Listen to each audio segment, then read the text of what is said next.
ఉన్న నీటి సమస్య ఏదైతే వర్షంలో బస్టాండ్ మునిగిపోవడం ఉందో దాన్ని పరిష్కరించడంతో పాటుగా పెరుగుతున్న నగరానికి అనుగుణంగా, ఎందుకంటే ఇక్కడ రేపు పొద్దున engineering college, PG medical college, tourism projects, అదేవిధంగా అర్బన్ ఫారెస్ట్, ఇండస్ట్రియల్ పార్క్ వస్తున్న దృష్ట్యా ఇంక్లూజివ్ గ్రోత్లో పబ్లిక్ ట్రాన్స్పోర్ట్ సిస్టమ్ కూడా మనకు యాక్సెస్ ఉండాలి. కాబట్టి మాకు ఇప్పుడు కరీంనగర్కు 4 లైన్ రోడ్డు, సిద్దిపేటకు 4 లైన్ రోడ్డు, హన్మకొండకు 4 లైన్ రోడ్డు, జనగామ డిస్ట్రిక్ట్ కేంద్రానికి 4 లైన్, 4 జిల్లా కేంద్రాలకు 4 లైన్ రోడ్స్ అయినాయి. కాబట్టి అయితే ఉన్నటువంటి సందర్భంగా దీన్ని కొంత సెంట్రల్ చేసుకొని ఈ 4 జిల్లా కేంద్రాలకు ఆపరేట్ చేసుకునేటువంటి స్కోప్ ఉన్నటువంటి బస్ స్టాండ్ ఇది కొంత ఉన్నటువంటి స్థలంలో మరి బాగా డెవలప్మెంట్ సెంటర్, సిటీ సెంటర్, ఈ హుస్నాబాద్ ప్రాంతానికి నగరం నడిబొట్టు.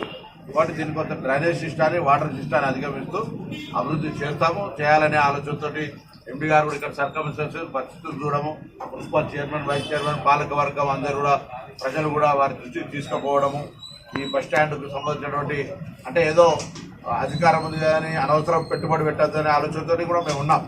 కానీ ఇక్కడ ఆ కేటగిరీ కాకుండా ఈ కేటగిరీలో రెవెన్యూ సోర్స్కు సంబంధించి, పబ్లిక్ ప్యాసింజర్ రోజు మూవ్మెంట్ సోర్స్కి సంబంధించి అన్ని రకాలైనటువంటి మూవ్మెంట్ ఉంది. అది దాంతో చేస్తాం. అదేవిధంగా ఎంపీ గారు కూడా ప్రత్యేక ఒక ప్రణాళిక చేస్తూ ఉన్నారు. ఆర్టీసీ యాజమాన్యం ప్రభుత్వ సూచన మేరకు రాబోయే 2027 పుష్కరాలకు సంబంధించి గోదావరి పరివాహక ప్రాంతానికి అంతటికీ కూడా ప్రజా రవాణా వ్యవస్థను మెరుగుపరిచేటువంటి ప్రణాళికతో కూడా పోతాం.